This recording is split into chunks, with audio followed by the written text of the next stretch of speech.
Hi, this is Kimosabe, and today I'll be reviewing the Windlass 1860 Cavalry saber. I will be referring to a cheat sheet. So this came in the mail the other day. It's the first windlass sword that I've got. And I'll give you some specs, and I'll do that in both inches and centimeters. So the length is 39.5 inches or 101.5 centimeters. The length is 33 5/8 inches. Of the blade, and that's 86.5 centimeters.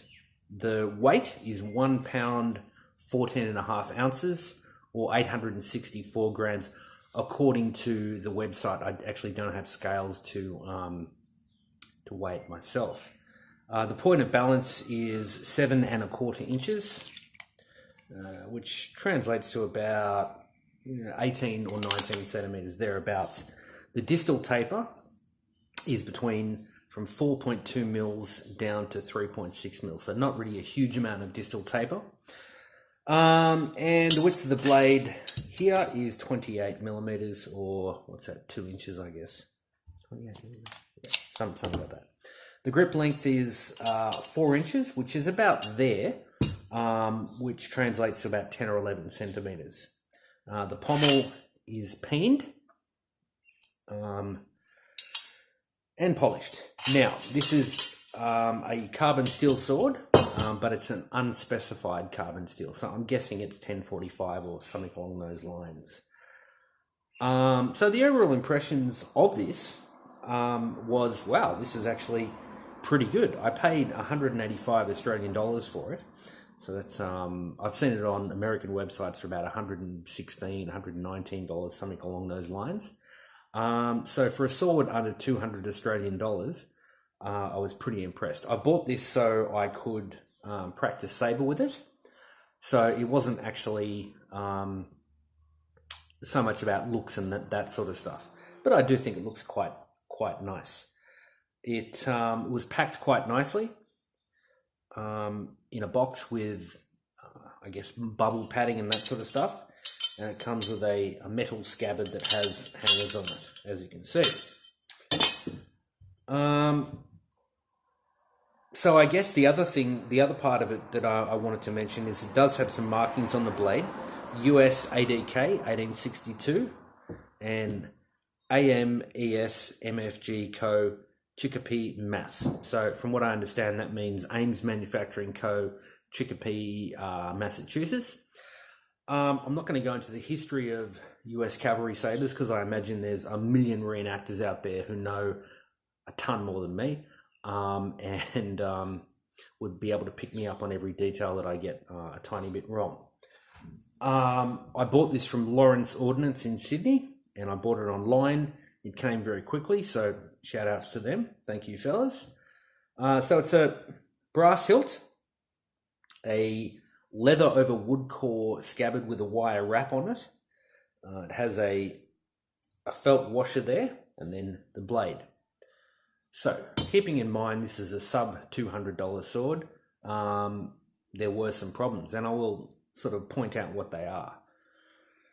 Where the guard attaches to the hilt just there, it's actually it's a little bit shoddy is not the word for it, but a little bit cheap, I guess. The wire wrap over the grip here eats into your hand a little bit, and so I guess I wear a glove when I'm practicing with this.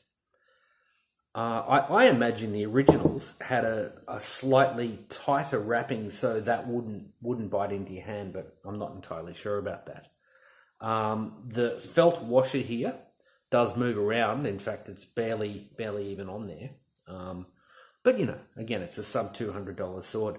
The other thing I want to mention is when this came, it was like covered with this sort of brown grease. So you might be able to see the brown color there. That was just covered with that. And at first I thought it was like watery rust. But once I've cleaned it up, it actually turns out pretty nicely. The scabbard itself is pretty well executed. There's nothing I can really say that's too bad about that, except for one major thing, which is, yeah. So, I mean, I guess, what can you expect for under $200? The blade itself is unsharpened, so I can run my finger along there as hard as I like. And I might keep it unsharpened as it's primarily a practice weapon, I guess. And yeah, whilst the weight is stated at 864 grams, I kind of feel like it actually might be a little bit more than that. The overall build quality does seem pretty good though. There's no wiggling or rattling or anything like that. And the peen job is actually pretty well done. So some guys spent some time polishing the peen, which is just funny, I guess. So overall, I was quite skeptical of Windlass products, and I bought this one specifically because it was cheap. I'm relatively impressed with it, and for me, it fulfills what I intend to use it for, which is practice. And I got to say that the perceived value that I have is higher than I would expected. If someone had told me this was, let's say, a $300 or $350 sword, I'd probably go, okay, fair enough. That's I would be okay with that if it was a $350 sword. I'd be a bit more annoyed about some of the fit and finish issues and that sort of stuff.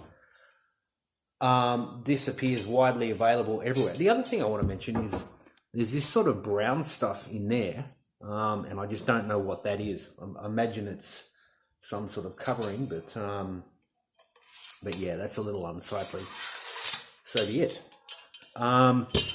The other thing I want to mention is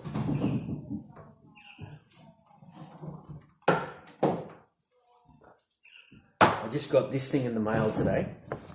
This is the Ronin Katana Euro 3. It's it's huge. Yeah. So I'll be mucking around with that in the near future and doing a review on that. Okay. Thanks very much, guys.